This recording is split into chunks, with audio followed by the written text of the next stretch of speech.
segundo livro das Crônicas, Antigo Testamento,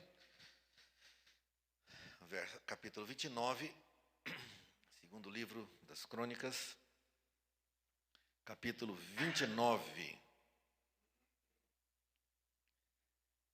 Eu quero ler com vocês apenas um versículo, versículo 11. Filhos meus, não sejais negligentes, pois o Senhor vos escolheu para estardes diante dele, para os servirdes, para serdes seus ministros e queimardes incenso. Até aqui. Apenas para que tenhamos uma ideia contextual, apenas para que tenhamos uma ideia da fotografia que foi tirada desse momento em que esse texto foi dito.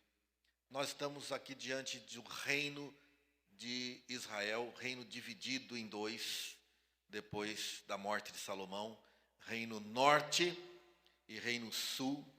No reino norte, os reis,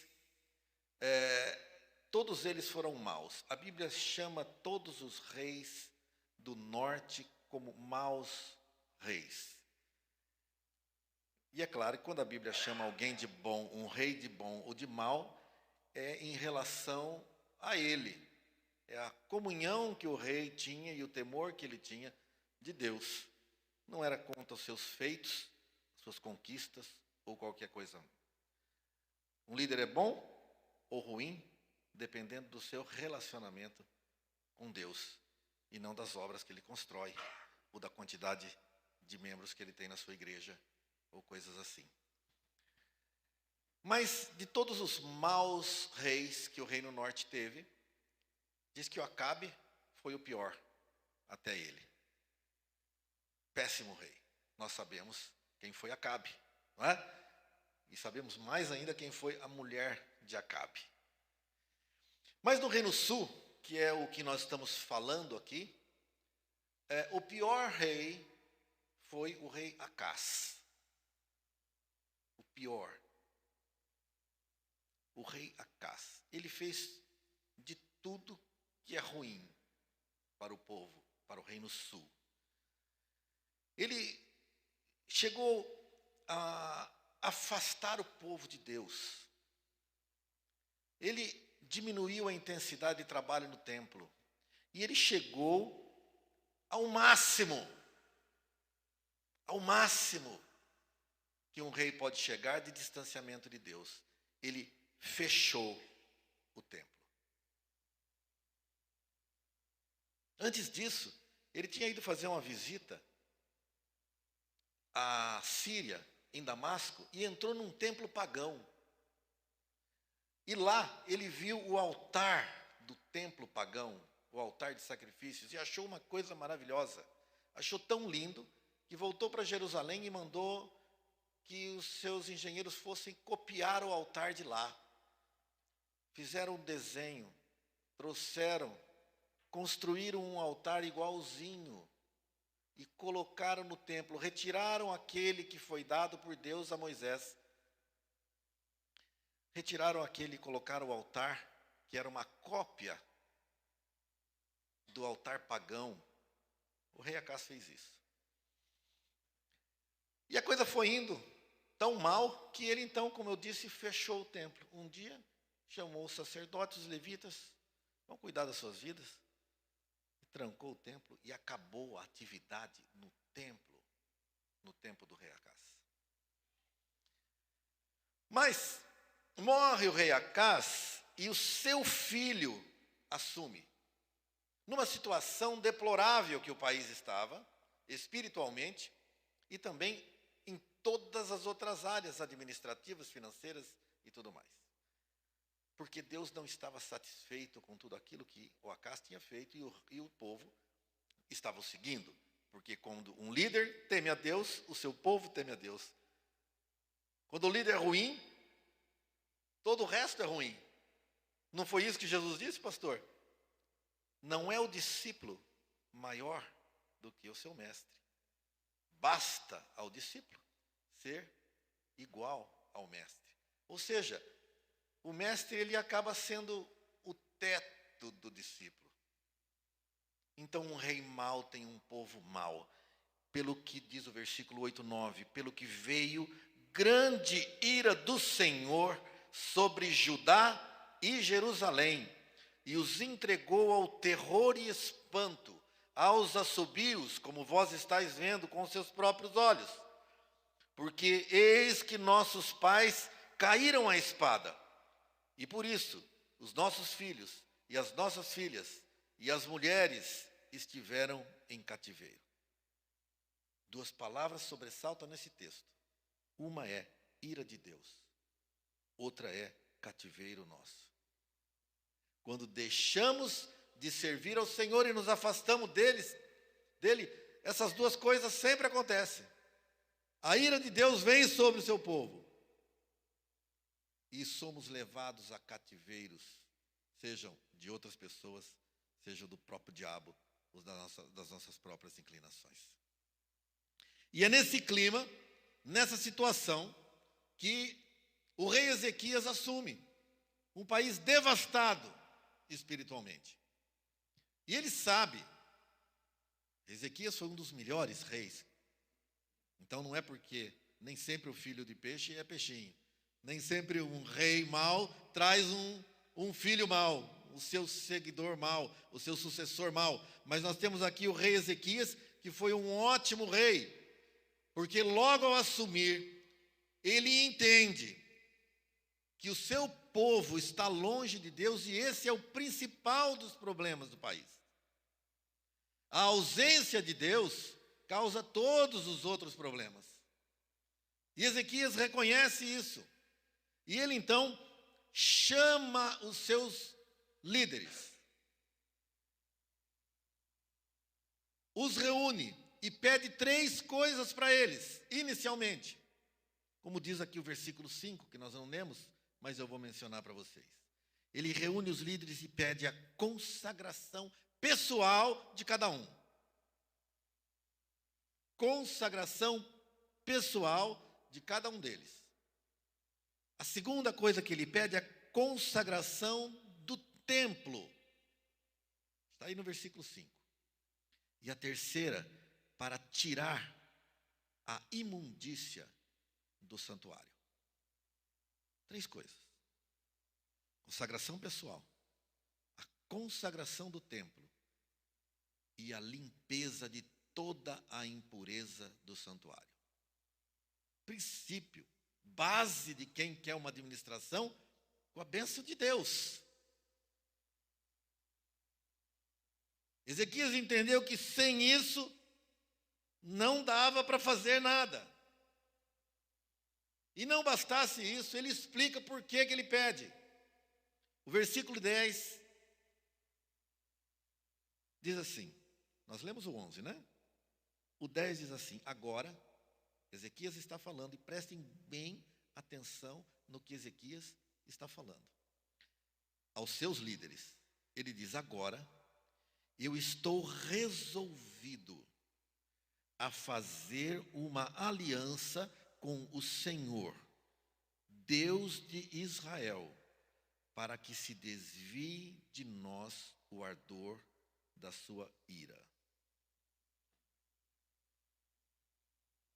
Ezequias está dizendo, eu tomei uma decisão. Eu decidi. Quem manda aqui agora sou eu. E eu resolvi, eu decidi refazer o meu pacto com Deus. Meus irmãos, ele não disse, eu estou com vontade de fazer isso.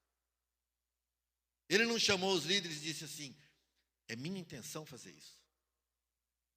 Ele não disse para o povo, eu acho que seria bom fazer isso. Eu penso que seria a melhor decisão. Ele não diz isso. Ele diz, eu resolvi. Eu decidi. Dizem que de intenções o inferno está cheio. Eu não sei se é verdade, mas deve ser. Porque eu conheço muita gente bem intencionada, que faz planos, que chega no fim do ano e diz, olha, nós estamos chegando no fim do ano, e começa e faz planos para o ano seguinte. Eu vou emagrecer, eu vou malhar, eu vou trabalhar mais para o Senhor, eu vou cuidar melhor da minha família, eu vou trabalhar menos, para dar mais tempo em casa, né? Planos, intenções que não levam a nada. Claro que sem os planos, as intenções não podem se concretizar. Mas quando para em planos, quando para em intenções, nada acontece. Nada de valor pode vir disso. Eu, por exemplo, já fiz alguns planos. Eu já queria ter perdido isso. Mas, na verdade, eu ainda não tomei a decisão.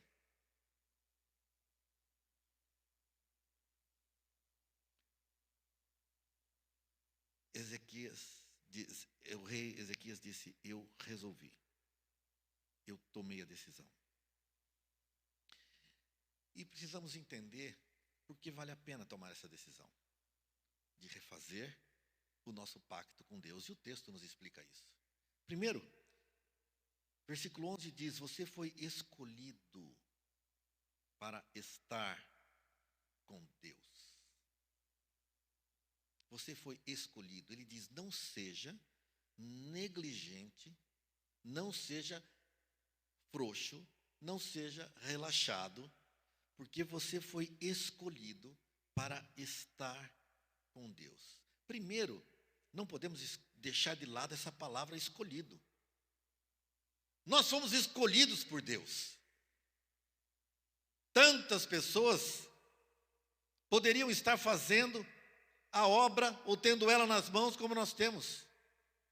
E ainda não estão, por algum motivo, por escolhas próprias, por não ter atendido ao chamado ou por qualquer coisa, mas nós fomos escolhidos e Ele está dizendo aos seus líderes, vocês foram escolhidos em primeiro lugar para estar com Deus. E a palavra estar com Deus ali é a palavra de disposição, de estar a postos, de estar diante de Deus, de estar em prontidão, como um soldado que está sempre em prontidão, sempre pronto a agir. A palavra aqui é permanecer, resistir, mesmo com forte oposição. Vamos pensar. Vamos voltar ao ambiente que nós estamos dentro desse texto. Os levitas e os sacerdotes estão agora sem trabalho. O templo fechou. O templo está fechado, eles não têm o que fazer. Eles foram separados lá atrás, na divisão das tribos, para cuidar das coisas do Senhor. Os levitas não tinham propriedades, eles não tinham rebanhos, eles não tinham profissão. Porque eles foram chamados por Deus para trabalhar nas coisas de Deus, em favor do povo. E agora não tem mais o que fazer. E eles voltam-se aos trabalhos comuns, seculares, porque eles precisam viver. Antes eles viviam do dízimo e das ofertas que eram trazidas. Os animais que eram levados para sacrifício. Assim funcionava no templo. O animal era levado, uma parte dedicada ao Senhor e queimada, uma parte ficava com os sacerdotes, e uma outra parte o próprio ofertante levava para sua casa, para a sua alimentação. Algumas ofertas ficava tudo no templo, mas a maioria era assim, dividido. Então eles comiam daquilo que era trazido. Mas agora ele não tem o que comer, pastor. Agora eles não têm como sustentar suas famílias, porque tinham famílias. E eles precisaram então voltar aos trabalhos seculares, ou voltaram a trabalhar nos trabalhos comuns. Eles deixaram de lado o compromisso que tinham com Deus. Ah, mas o problema foi de Acás. Nós não podemos culpar ninguém. Meus irmãos, não foi com Acás que eles fizeram compromisso. Não foi Acás que os chamou para a obra do Senhor. Portanto, não era Acás que podia interromper isso. Não foi ninguém que chamou você para o seu trabalho, para o seu ministério, para aquilo que Deus colocou nas suas mãos, para a obra que Deus espera das suas mãos. Não foi o pastor Carlos, eu tenho certeza que não foi. Por mais que ele tenha sido um instrumento usado. O seu compromisso é com Deus. E ninguém pode interromper isso. E ninguém poderá ser usado como desculpa diante de Deus. Porque o meu pastor fez isso, o meu pastor me cortou, ou alguém me pisou no pé, ou alguém discordou de mim, ou não apoiaram o meu trabalho, portanto eu não faço mais. Eu só abro mão daquilo que me foi dado. E vou voltar a cuidar das minhas coisas.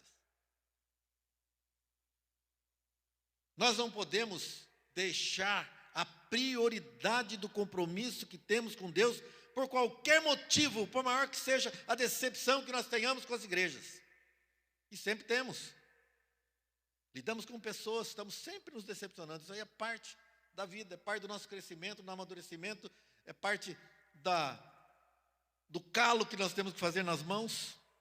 Nós não temos desculpa para interromper o compromisso que temos com Deus. É com Ele. Nós temos, como eles tinham, que permanecer diante de Deus, porque nós somos escolhidos para estar com Deus, para servir a Deus, como vimos no primeiro texto. Um dia Jesus chamou 12 apóstolos. Orou durante a noite toda, depois chamou 12, e o texto é bem claro para dizer, ao dizer que Jesus os chamou para estar com Ele. Para estar com Ele. E para evangelizar. E para curar. E para expulsar demônios.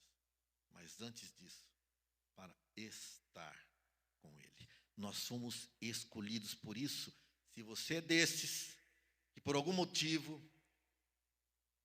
não está de prontidão, apresente-se. Por algum motivo qualquer você foi desanimando da obra e deixando o seu ministério de lado, apresente-se. Porque você foi escolhido. E não tem o direito de abrir mão dessa escolha. Amém? Não seja negligente, é o que diz o texto. Não seja relaxado, porque você foi escolhido para servir a Deus. Melhor, para estar com Deus. Mas o texto também diz que nós somos escolhidos para o servir. Diz aqui no versículo 11 ainda, você foi escolhido para servir a Deus. Aqui agora fala do serviço e não apenas da prontidão. Não fala apenas da sua disposição, mas fala da sua atitude. Não fala apenas de estar atento, mas também de estar fazendo alguma coisa. Olha, o texto diz, escolheu para o servirdes. Não é só estar a postos, não só a prontidão, mas é cuidar das coisas de Deus.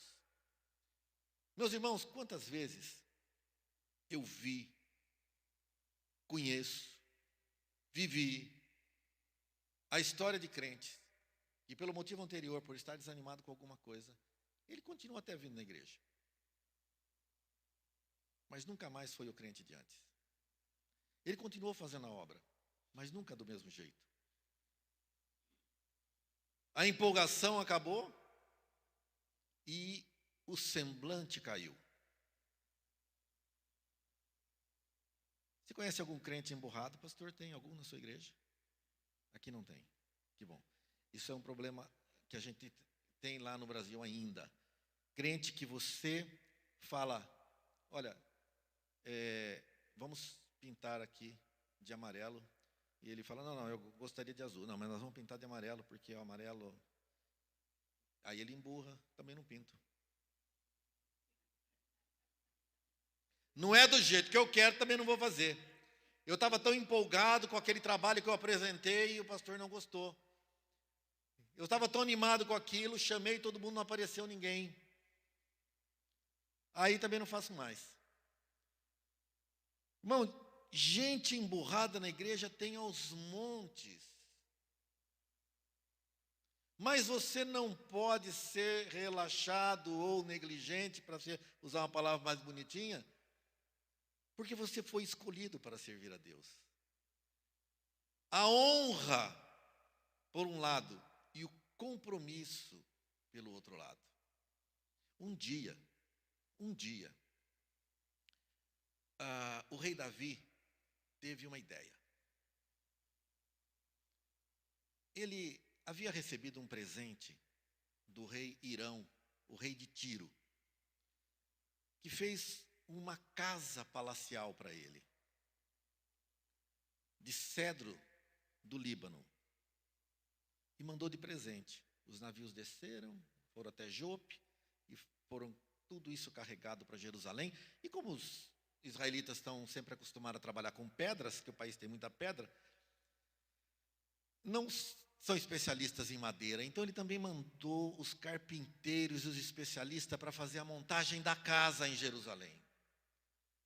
E Davi passou a ter uma casa de cedro do Líbano, que era a coisa mais linda e com certeza a construção mais bela da cidade. E um dia, ele, como um homem de Deus, um homem segundo o coração de Deus, ele viu aquela casa linda que ele tinha, olhou para a direita e viu uma barraquinha de lona, onde a Arca da Aliança estava ali no Monte Moriá, que ele mesmo havia trazido antes.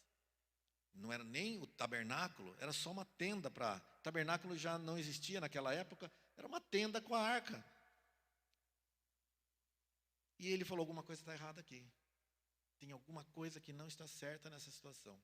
Como posso eu ter uma casa melhor, mais bonita, maior, mais valorizada do que Deus?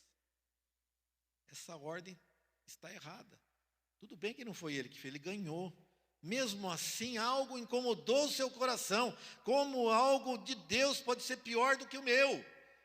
E eles não, ou eu derrubo a minha, ou eu faço uma nova para ele.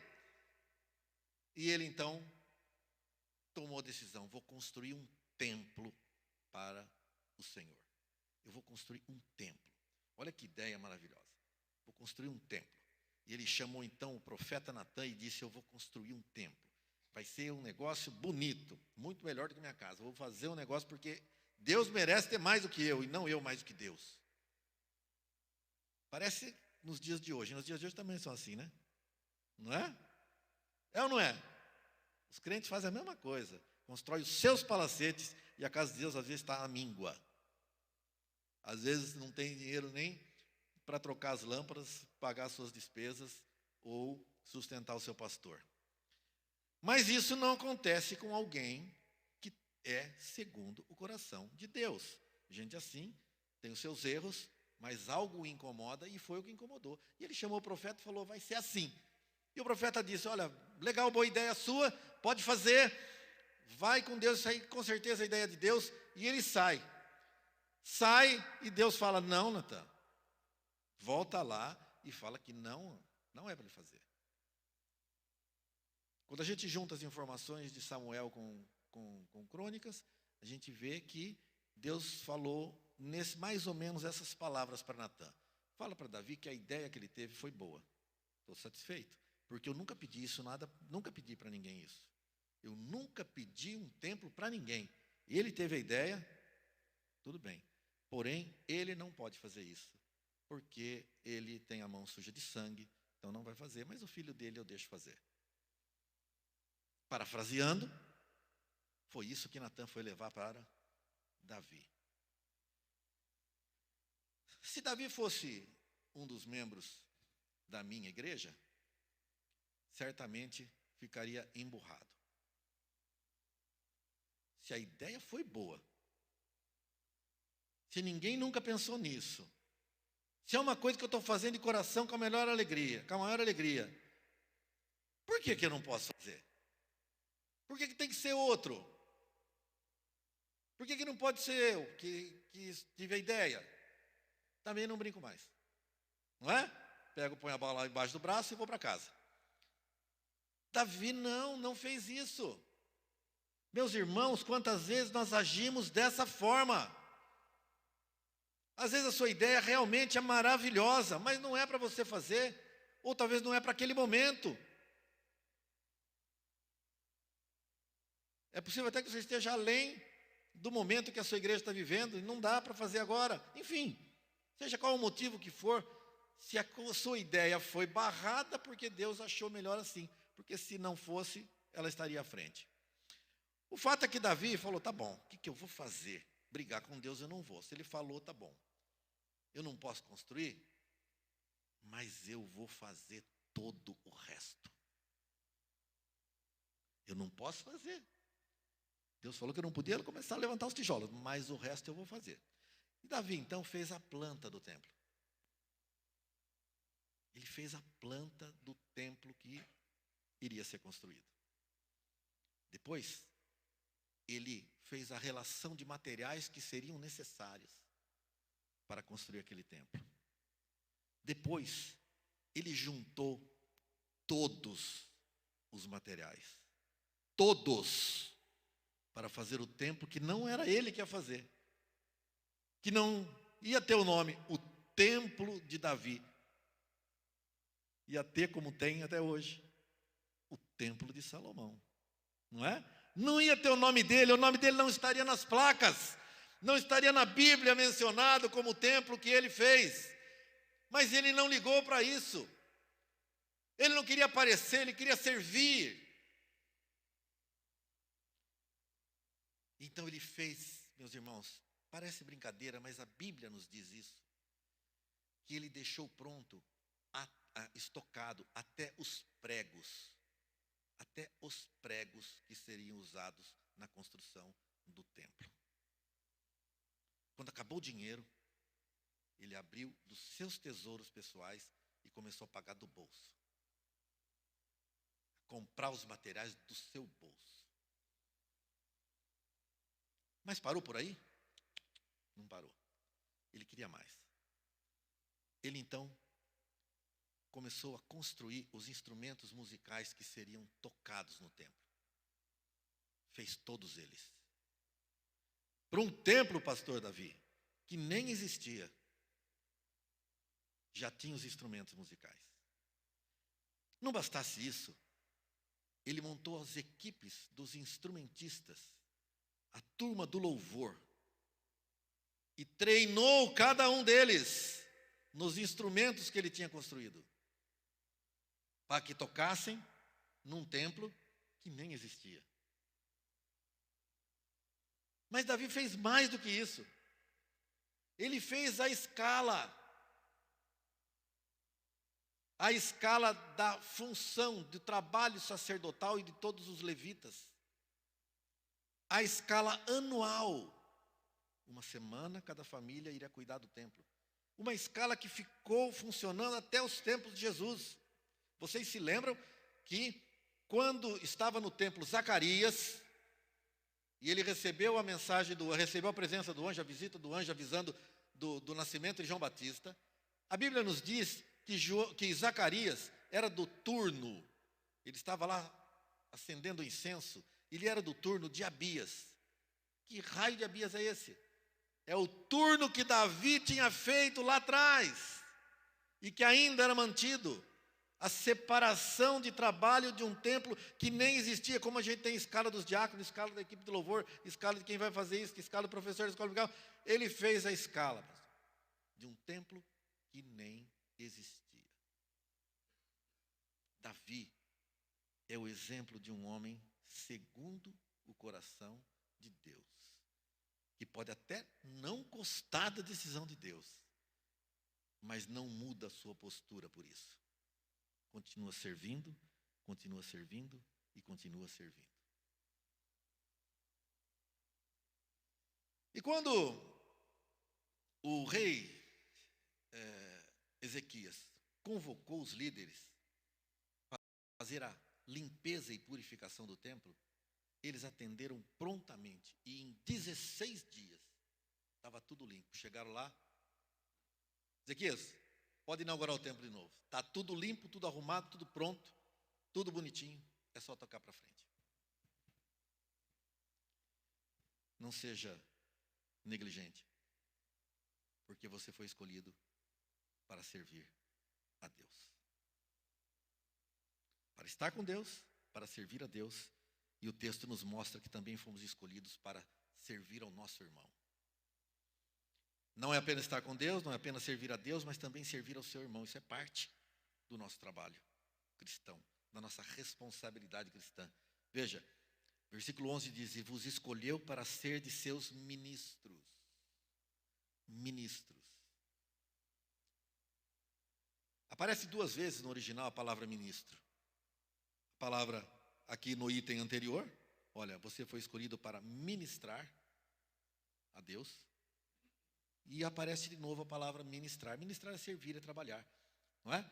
Mas a primeira está relacionada a um ministério diretamente a Deus. E a segunda, a ser ministro diante do seu irmão. É trabalhar, é cuidar das coisas também daqueles que fazem parte do povo de Deus. Nós temos um compromisso com Deus, mas nós temos um compromisso com a igreja. Nós temos um compromisso com a instituição, mas temos um compromisso com as pessoas. A Bíblia nos ensina que nós devemos ser fraternos. E fala no Novo Testamento do dízimo e também fala das ofertas que são fraternais. Coleta para os irmãos. Nós temos a obrigação de cuidar porque fomos escolhidos para ministrar aos nossos irmãos em favor de Deus. É a demonstração do nosso amor cristão. Jesus falou: quem é maior? Aquele que está à mesa ou aquele que serve? E obviamente responderam aquele que está à mesa. E ele diz: mas eu estou com vocês, entre vocês, como aquele que serve. Servir ao irmão é algo que Deus coloca nas nossas mãos para que possamos fazer a justiça de Deus. A palavra justiça na Bíblia e a palavra esmola, ou ajuda, ela é a mesma palavra. Eu não sei se vocês já observaram aquele texto que fala: não cuideis de fazer as vossas esmolas diante dos homens, porque já receberam o seu galardão. Lembra desse texto? Há versões que simplesmente dizem: não cuideis de fazer a vossa justiça diante dos homens. E as duas traduções estão corretas, porque a palavra significa as duas coisas. Porque na cultura hebraica, ajudar alguém não é fazer favor. Ajudar alguém é fazer justiça. Na nossa cultura, quando eu ajudo alguém, eu fico esperando um agradecimento. Quando eu ajudo alguém, eu fico esperando que a pessoa se sinta devedora pelo favor que eu fiz. Isso é coisa da nossa cultura. Na cultura bíblica, fazer justiça, ou melhor, ajudar um irmão, dar a sua esmola, dar a sua ajuda, é você equilibrar as coisas. É você fazer a justiça que tem que ser feita. Portanto, se forem necessidades espirituais, você tem a obrigação de ter o cuidado de ajudar. Se forem comportamentais, se forem materiais, seja o que for. Se algum irmão chegou até você, Deus não erra endereço. Deus não erra endereço. É porque você tem algo a fazer por ele. E faça, sem fazer favor. Não adianta ter vontade de ajudar e não fazer. Porque você foi escolhido. Não seja negligente, porque você foi escolhido para isso. Não seja negligente, não seja relaxado, porque o texto está dizendo que você foi escolhido para servir ao seu irmão. Amém? E por último, para não passarmos a noite aqui, aí porque eu espero ser convidado outras vezes, diz o texto que nós somos escolhidos não apenas para estar com Deus, não apenas para servir a Deus, não apenas para servir o irmão, mas também para adorar a Deus. Versículo 11 diz assim: porque ele vos escolheu para queimardes incenso. A palavra catar aqui significa sacrificar, queimar incenso, oferecer sacrifícios. A ideia da adoração no templo está aqui. E isso nos ensina muito, porque para entendermos essa única frase aqui, que fomos escolhidos para queimar incenso, nós precisamos entender como é que funcionavam as coisas lá no templo. No templo, vamos imaginar que esse aqui fosse a área do templo. Lá fora, onde o nosso irmão está sentado, tinha lá o altar do incenso. Até levantou, porque ele estava queimando no altar. O irmão até levantou lá, sentiu o calor do altar de incenso. Aliás, o altar de sacrifício, não de incenso. O altar de sacrifício estava lá. Entrando na área do santuário, tinha do lado de cá a mesa com os pães da proposição. Do lado de cá o candelabro que ficava aceso dia e noite. Aqui ficava o altar de incenso, que ficava queimando e simbolizando o conduzir da oração e da adoração. E aqui a cortina, o véu, e do lado de cá, a arca da aliança, o santo dos santos. Mas nós estamos falando do altar do incenso. Queimar de incenso, diz o texto. Aquilo que Zacarias estava fazendo quando recebeu a visita do anjo. Aquilo que o sacerdote fazia. Ali se queimava 11 especiarias. 11 especiarias. 11 tipos de incenso, de perfumes. Só que 10 deles, perfumes agradáveis. Gostoso de sentir o cheiro. E um desagradável. Ninguém sabe exatamente por isso. Os rabinos pensam que talvez tenha sido a indicação de que Deus ouve também a oração dos ímpios. Não é? Mas isso na Bíblia não nos deixa claro. O fato é que queimava incenso ali. Agora, tá bom, queimar incenso, por que o senhor está falando isso? Porque o texto diz que nós somos escolhidos para isso. Agora, meus irmãos, vocês sabem como é que era aceso esse altar de incenso aqui? Alguém tem uma ideia de como que vinha com isqueiro? Não, com a caixa de fósforo? Queimava o palito? Não. Batia pedrinha, porque naquela época não tinha faísca acender? Não. Vinha com aquela, como é que chama aquele Magic Click para acender o altar de incenso? Não. Você não podia acender aquele altar de incenso de qualquer jeito. Não, só tinha uma maneira. Tinha que ir lá no altar do sacrifício, lá atrás, tirar uma brasa daquele altar. E com a brasa do altar do sacrifício, o sacerdote vinha e acendia o altar do incenso. Você foi escolhido para queimar incenso. Mas você não pode queimar incenso sem antes ter feito sacrifício. Deus nos ensina que não existe adoração sem sacrifício. Que me desculpem, porque não é nada ofensivo, imaginar que uma equipe de louvor está cuidando da adoração. Não está. Está nos conduzindo a momentos importantes de louvor a Deus. Mas adoração é o ato de prostrar-se a Deus. Aliás, a palavra adorar significa prostrar. E não há adoração sem sacrifício. Vamos cantar agora as músicas de adoração. Conversa fiada. Adoração não vem de lábios. A expressão pode vir de lábios, mas a adoração vem de uma atitude interna de tirar algo importante de si para Deus. Sem isso não houve adoração. Os magos saíram do Oriente e vieram para adorar Jesus. Magos, não sabemos, podem ser até descendentes de judeus do tempo que ficaram lá no cativeiro, que estudaram, não sabemos. A palavra magos ali são estudiosos. E esses vieram, entenderam, de alguma forma, que Jesus estava nascendo, que o rei dos judeus estava nascendo, que algo especial estava vindo. E eles saíram para adorar.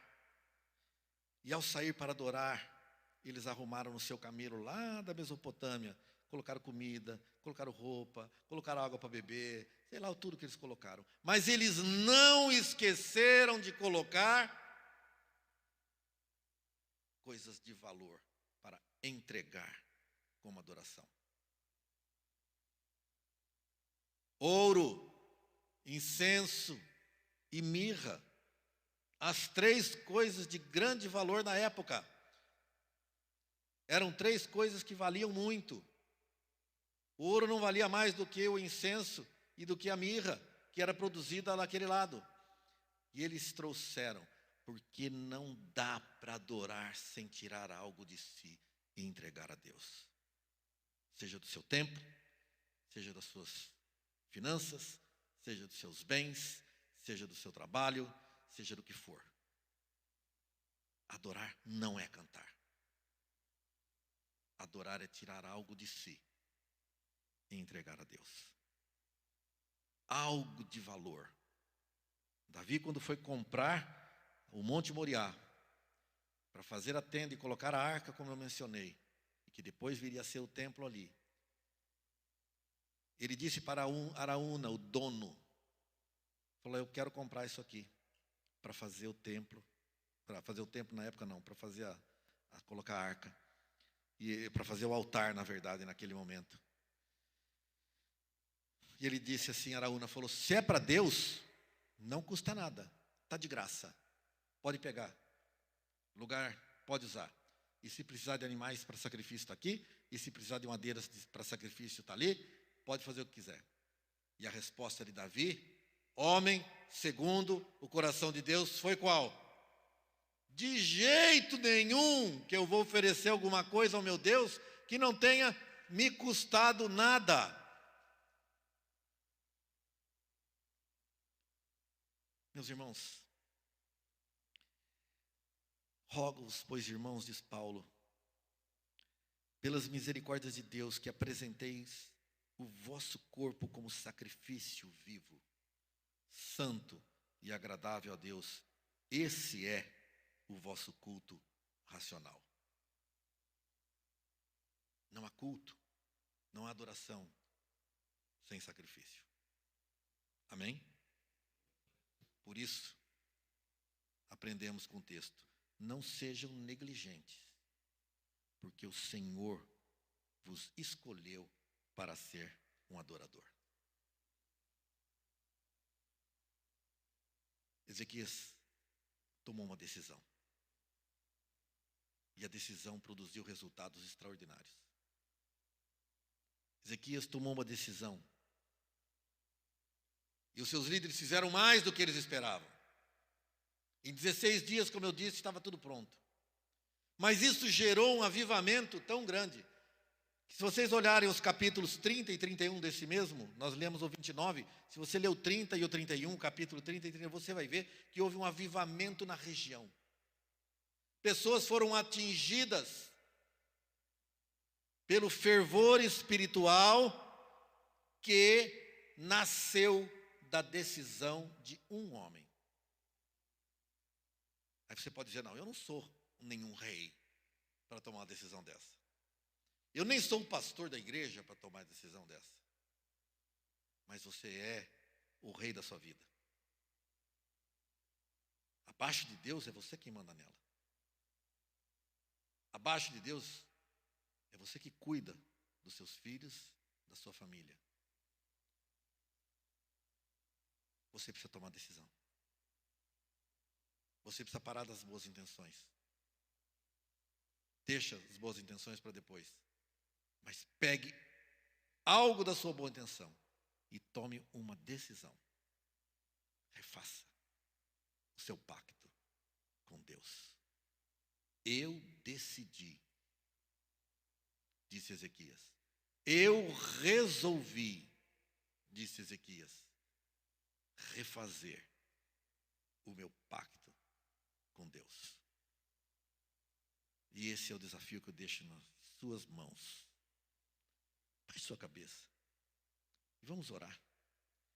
E eu peço que você ore, se é que você quer tomar essa decisão. Não há o que fazer. Ninguém pode decidir por você. O seu relacionamento com Deus é fruto da sua decisão. Se você está encostado no reino, se você é um assistente de culto, se você é um esquenta-banco, pode ser que você tenha motivos para isso. É bem possível que você tenha motivos para ter desanimado das coisas. Não importa. Deus com certeza não falhou. E foi Ele que te escolheu. Não seja negligente, porque você foi escolhido para estar com Deus, para servi-los, para ministrar e para queimar incenso. Refaça o seu pacto com Deus.